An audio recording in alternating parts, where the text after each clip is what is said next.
Hi! Good morning! Isa na naman pong request ng ating kababayan ang ating lulutuin ngayong araw na to. Sa sobrang dami nga ng sahog nito ay pwede na rin natin itong ipang-ulam sa sobrang sarap.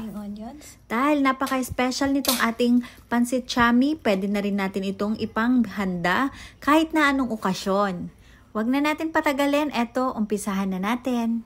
Ito lahat yung mga ingredients na kakailanganin natin. Nakaready na po. Una ko nang pinakuluan itong ating itlog pugo. Sunod natin gagawin ay magigisa na po tayo. Una, maglagay muna tayo dito ng mantika. Kapag mainit na po yung ating mantika, ilagay na natin yung ating pork.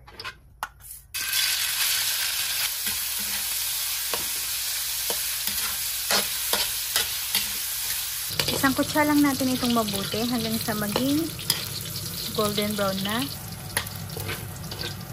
Lagay na natin itong ating garlic.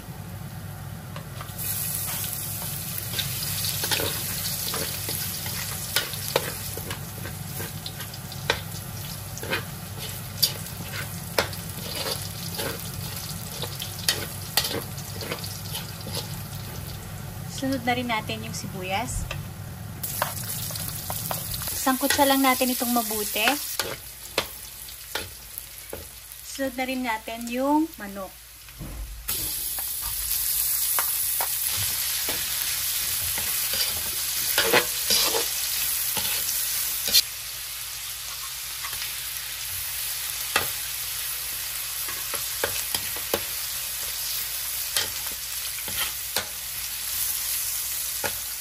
Lalagyan ko lang po ito ng asin, ng konti.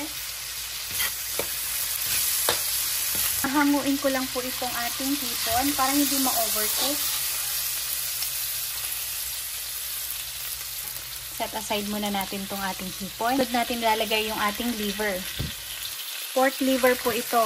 Pwede din kayong gumamit ng chicken liver.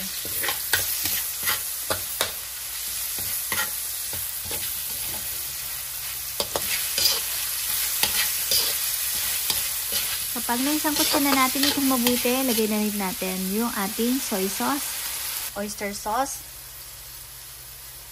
brown sugar, black pepper, chicken cube,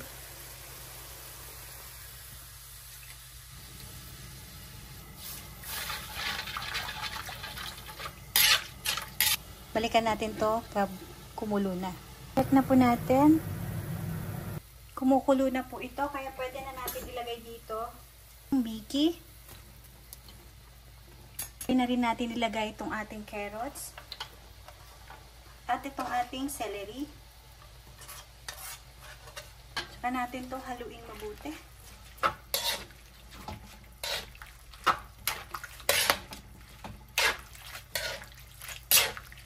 Takpan ulit natin to, balikan natin to after 2 minutes. Check na natin.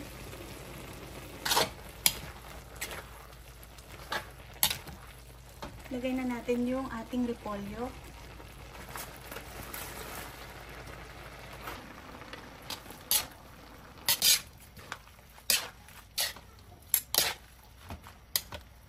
Luto na po ito, kaya lalagay na rin natin itong ating hipon sa ibabaw.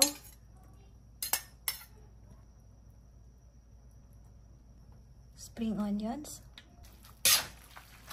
Sobrang sarap po nito at paniguradong magugustuhan ninyo.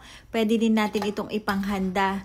Sa sobrang dami ng sahog nito ay napakasarap naman po talaga at pwede rin po natin itong ipang-ulam. Ayan, sana nagustuhan niyo itong ating recipe for today. Thank you for watching. See you in my next video. Bye!